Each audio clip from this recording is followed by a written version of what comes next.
Prenons l'exemple de l'Afrique du Sud, qui a connu jeudi sa pire journée en termes d'infection. Plus de 13 000 cas ont été enregistrés.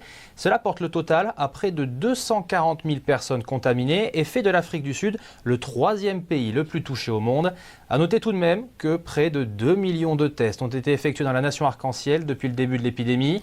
Ailleurs sur le continent maintenant, le ministre ghanéen de l'Éducation a révélé que 90% de son staff, soit 45 personnes, ont été testés positifs.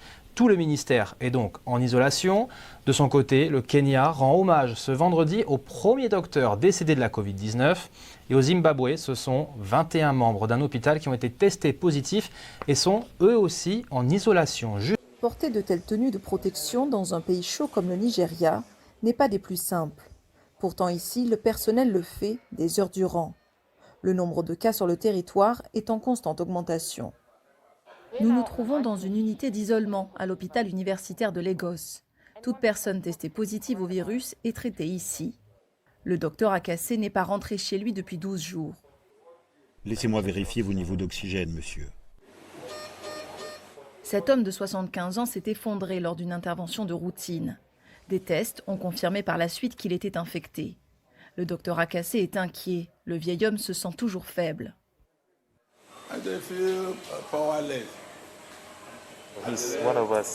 Il fait partie de ces cas graves que nous surveillons.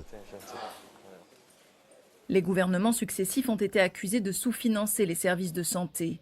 Demandez aux médecins ici et ils vous diront que cette pandémie met à rude épreuve un système déjà éprouvé. Mais il existe un autre facteur qui complique encore plus les choses. C'est la méfiance de longue date des Nigérians envers les autorités, qui fait que beaucoup ne croient pas en l'existence du Covid.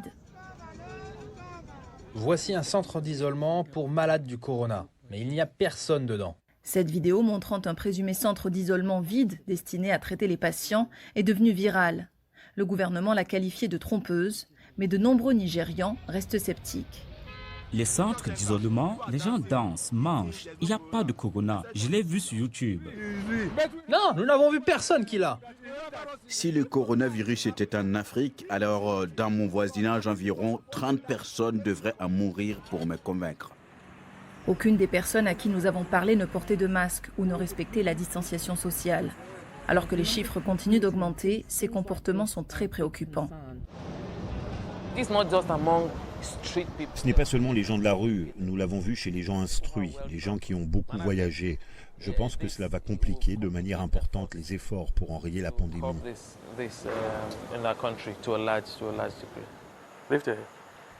À l'intérieur de l'hôpital, l'impact du virus sur les patients du docteur Akassé est bien réel.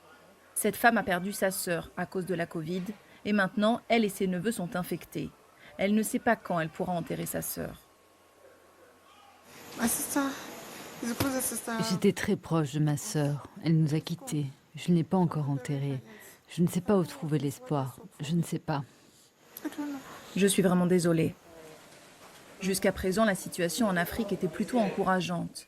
Mais la donne a changé et le continent se prépare désormais au pic à venir.